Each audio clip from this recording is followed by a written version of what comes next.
नमस्कार। हमारे YouTube channel famous stories of the world में आपका स्वागत है। हमारी मेवाड़ी गाथा की सीरीज चल रही है और आपके द्वारा इसे पसंद किया जा रहा है।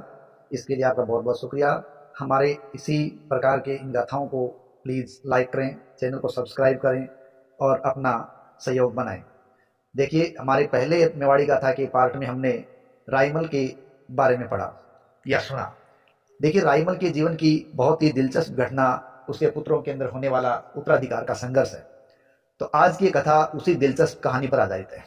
देखिए, मेवाड़ के महाराणा राइमल के 13 पुत्र और 2 पुत्रियां बताई जाती है। इन 13 पुत्रों में पृथ्वीराज जो सबसे बड़े पुत्र थे, जयमल दूसरे थे और तीसरे पुत्र थे संग्राम सिंह, जो कि इतिहास में राणा सांगा के नाम से चर्चित हुए। मेवाड़ के अंदर सब कुछ ठीक चल रहा था। राइमल अपने राज्य को बढ़ाने में भी अच्छे कामयाब हुए थे। लेकिन एक दिन राजघराने के ज्योतिष दरबार में आते हैं। जब वो वहां आते हैं तो राइमल अपने पुत्रों की कुंडली राजघराने के ज्योतिष को दिखाकर पूछते हैं कि राजयोग किसके हिस्से में है। तो ज्योतिष वहां पर कुंडली देखते हैं और ये बताते हैं कि राजयोग संग्राम सिंह के हिस्से में है। इस बात को लेकर भाइयों में मतभेद हो जाता है। क्यों? क्योंकि पृथ्वीराज सबसे बड़े थे, हालांकि वो योग्य भी थे, लेकिन योग्य तो संगा या संग्राम सिंह भी कम नहीं थे। लेकिन बड़े होने के नाते अभियानों के अंदर पिता के साथ लगभग भागीदारी पृथ्वीराज ने ही निभाई थी।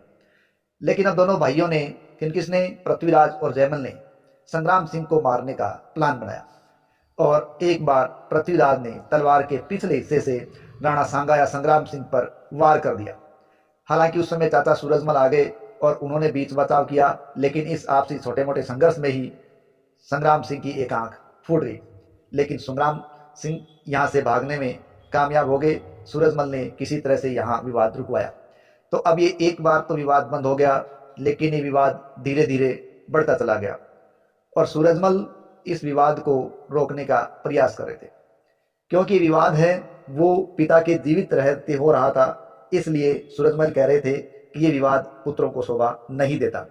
तो सूरजमल पृथ्वीराज, जयमल और संग्राम सिंह को बताते हैं कि यदि आपको सत्यता जांचनी है तो भीमल गांव की चारणी बीरी है, उसके पास जाओ। वो सही ज्योतिष विद्या जानती है और वो जो बात कहती है वो सही होती है। तो अब सूरजमल के साथ तीनों भीमल गांव की बीरी के पास जाते हैं। बीरी को वहां लोग देवी का अवतार मानते हैं। तो भीमल गांव की ये बीरी या चारण बीरी उन लोगों को देवी के मंदिर में आने के लिए कहती है। ये तीनों जब देवी के मंदिर में पहुंचते हैं तो वहां पर एक सिंहासन पड़ा होता है जिस पर कुंवर पृथ्वीराज जाकर बैठ जाते हैं। पास ये गद्दी पड़ी होती है, उस पर संग्राम सिंह बैठ जाते हैं और सूरजमल एक कोने में खड़े हो जाते हैं और एक तरफ जयमल बैठ जाते हैं। कुछ देर बाद जब बीरी आती है और उसको सूरजमल पूछते हैं कि इनके राजयोग के बारे में कुछ बताइए कि राजयोग किसके हिस्से में है। तब भीमल गांव की ये चारण बीरी कहती है कि मैंने यहाँ जो गद्दी रखी थी वो मेवाड़ के भावी राजा के लिए रखी थी और उस गद्दी पर संग्राम सिंह बैठे हैं, तो यही विधि का फैसला है कि शासक भी संग्राम सिंह ही बनेंगे। अब ये बात सुनकर विवाद और गहरा जाता है। पृथ्वीराज और जयमल अब संग्राम सिंह पर हमला करते हैं, लेकिन संग्राम सिंह के साथ उस वक्त सूरजमल चाचा होते हैं। हालांकि दोनों के बीच संघर्ष होता है, या सूरजमल भी घायल हो जाते हैं, पृथ्वीराज भी घायल हो जाते हैं और घायल सांगा यहाँ से भागने में कामयाब हो जाते हैं। और सांगा जब यहाँ से भागते हैं तो वो सेवंतरी गांव पहुंच जाते हैं और सेवंतरी गांव में वो नारायण मंदिर में रुक जाते हैं। ये नारायण मंदिर वही नारायण मंदिर था जो हमीर के द्वारा बनवाया गया था। उसी नारायण मंदिर में दर्शन के लिए बीदा राठौड़ आते हैं और सांगा को वहां घायल देखते हैं तो उसकी मरहम पट्टी वगैरह करते हैं। और वहीं जयमल है वो संग्राम सिंह का पीछा करते हुए सेना सहित वहां आ जाते हैं और बीदा से कहते हैं कि संग्राम सिंह को हमारे हवाले कर दो। लेकिन बीदा राठौड़ संग्राम सिंह को मारवाड़ की तरफ भगा देते हैं और स्वयं जयमाल और उसकी सेना से संघर्ष करते हैं और ये संघर्ष सेवंतरी की लड़ाई कहलाता है और इसमें बीदा राठौड़ मारे जाते हैं। इस प्रकार वो संग्राम सिंह को बचाने में कामयाब हो जाते हैं। अब जयमल वहां से कुंभलनेर चला जाता है क्योंकि उसको कुछ फायदा नहीं होता। उधर जो पृथ्वीराज और सूरजमल घायल हो चुके थे, कुछ दिनों बाद वो ठीक हो जाते हैं। इधर इस प्रकार की सूचना जब मेवाड़ के महाराणा राइमल के पास पहुंचती है तो वो नाराज होते हैं और पुत्रों से कहते हैं मुझे अब मुंह मत दिखाना, क्योंकि तुमने राज के लिए अपने ही भाई संग्राम सिंह को मार दिया है। यानी रायमल की नज़र में यह था कि संग्राम सिंह मारे जा चुके, लेकिन दूसरी तरफ संग्राम सिंह बचने में सफल रहे और एक गडरिये के पास रुक गए और वहां से वो अजमेर की तरफ गए और अजमेर में उस वक्त ठाकुर करमचंद के पास रुके। देखिए, ठाकुर करमचंद है वो उस वक्त एक लुटेरा था और उसके पास संग्राम सिंह रुके और भेष बदल कर रुके, क्योंकि करमचंद के पास उसके पास एक छोटी मोटी सेना भी थी। इस प्रकार करमचंद ने संग्राम सिंह को अजमेर में शरण दे रखी थी। बाद में पृथ्वीराज ने कुंभलगढ़ को ही आधार बनाया और आसपास के इलाके जीतने शुरू कर दिए। देखिए, कथा में दिलचस्प मोड़ ऐसा भी आता है कि टोडा के जो राव सुल्तान थे, उन राव सुल्तान पर अफगानों ने हमला किया और टोडा पर कब्जा कर लिया। राव सुल्तान को वहां से भागना पड़ा और उसके साथ उसकी बेटी ताराबाई भी थी। ये मेवाड़ पहुंचते हैं, रायमल से शरण मांगते हैं। रायमल इनको बदनौर का क्षेत्र दे देते हैं। इस प्रकार ये बदनौर में अपना समय व्यतीत करते हैं और रायमल कहते हैं कि जो मुझे मेरा खोया राज्य वापस दिलवा देगा उससे मैं अपनी पुत्री तारा का विवाह कर दूंगा। इस प्रकार रायमल के द्वारा दिए गए बदनौर में जब ये रह रहे होते हैं तो बताया जाता है कि वहीं पर रायमल के पुत्र जयमल द्वारा तारा के साथ छेड़छाड़ की जाती है। इसके कारण तारा के पिता राव सुल्तान और जयमाल के बीच संघर्ष होता है। इसमें जयमल मारे जाते हैं और इस प्रकार सांगा पृथ्वीराज और जयमल में से एक कांटा दूर हो जाता है।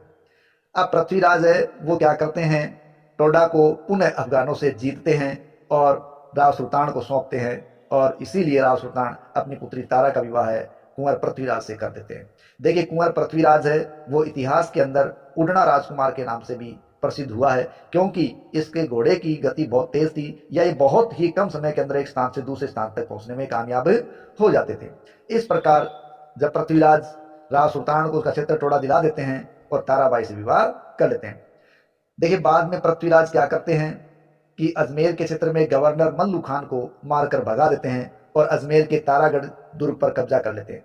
देखिए, अजमेर के दुर्ग पर जो कब्जा किया जाता है उसका तारागढ़ नाम अब पृथ्वीराज के ही द्वारा अपनी पत्नी ताराबाई के नाम पर रखा जाता है। देखिए, ये जो अभियान पृथ्वीराज कर रहे हैं उनमें ताराबाई का भी पूरा सहयोग या साथ रहा है, क्योंकि वो भी अच्छी घुड़सवार थी, तलवारबाज थी, संघर्ष करने में अच्छी थी, निपुण थी। बाद में देखिए, ये जो क्षेत्र अजमेर का क्षेत्र है वो जब सांगा शासक बनते हैं तो तारागढ़ का क्षेत्र करमचंद को ही दे देते हैं। कहानी में एक और दिलचस्प मोड़ तब आता है जब पृथ्वीराज की बहन आनंदबाई पृथ्वीराज को अपने ससुराल बुलाती है। दरअसल कुंवर पृथ्वीराज की बहन आनंदबाई का विवाह है वो सिरोही के राव जगमाल के साथ हुआ था, लेकिन उन दोनों के संबंध अच्छे नहीं थे, काफी खराब संबंध थे। इतिहास में कहीं कहीं तो ऐसा भी आता है कि जगमाल अपनी पत्नी आनंदबाई के पैरों को हाथों को अपने चारपाई के पायों के नीचे रखवाता और फिर चारपाई पर सोया करता था। इस प्रकार की यातनाएं देने की जिक्र भी आता है, लेकिन कुल मिला के उन दोनों के संबंध खराब थे।